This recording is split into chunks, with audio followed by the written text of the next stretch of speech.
This is TechCrunch.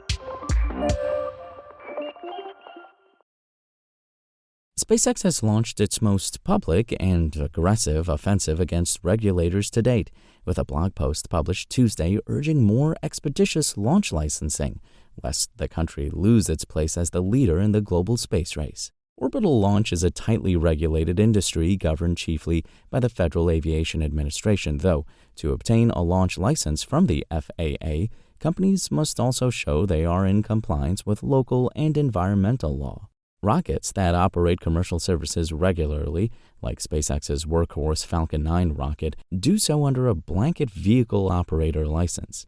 Due to the iterative nature of SpaceX's Starship heavy lift vehicle test program, which has included updates to hardware and new sets of test objectives with each mission, SpaceX must seek a modification to its vehicle operator license before each launch. These license modifications have taken months each to issue, but SpaceX has had the next test flight hardware ready much sooner and has typically flown within days of receiving each license modification.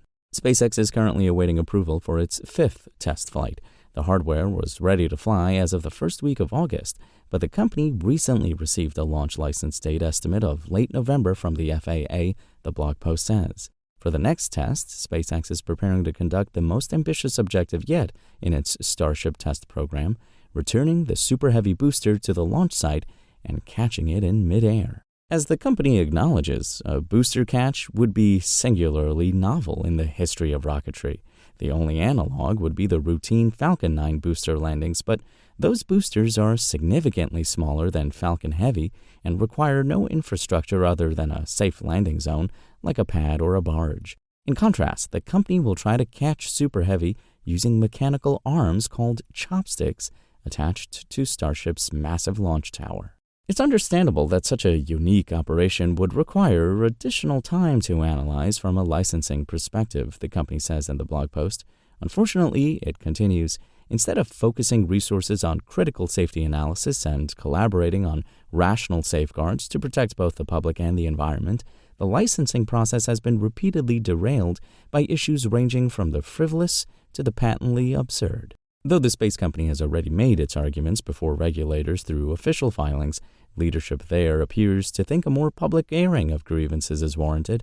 This most recent delay in particular is not based on new safety concerns, SpaceX claims, but superfluous environmental analysis related to multiple aspects of the launches, like the sonic booms and SpaceX's water deluge system. For example, the FAA recently approved additional 60-day analyses over the sonic booms and the jettisoning of a piece of hardware called the hot stage into the Gulf of Mexico during flight, two issues that the company says have been exhaustively analyzed. These consultations could indefinitely delay launch without addressing any plausible impact to the environment, SpaceX says. The company takes particular umbrage with recent reporting from CNBC on the Starship water deluge system at the Starbase launch facility near Boca Chica, Texas. The water deluge system is used to disperse the enormous amount of heat and sound generated during liftoff. According to CNBC, SpaceX recently received violation notices from the Texas Commission on Environmental Quality, TCEQ, for discharging industrial wastewater without a permit.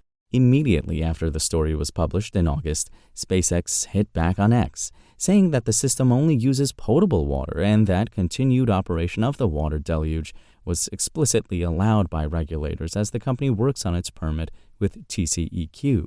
Although the company strenuously insists that it was working in good faith with regulators, the FAA nevertheless delayed public meetings related to a separate environmental review at Starbase just a day after the CNBC report was published. In a statement, the FAA said that it was unable to confirm the accuracy of certain representations in SpaceX's license application after the agency became aware of allegations that SpaceX violated the Clean Water Act at the Boca Chica launch site.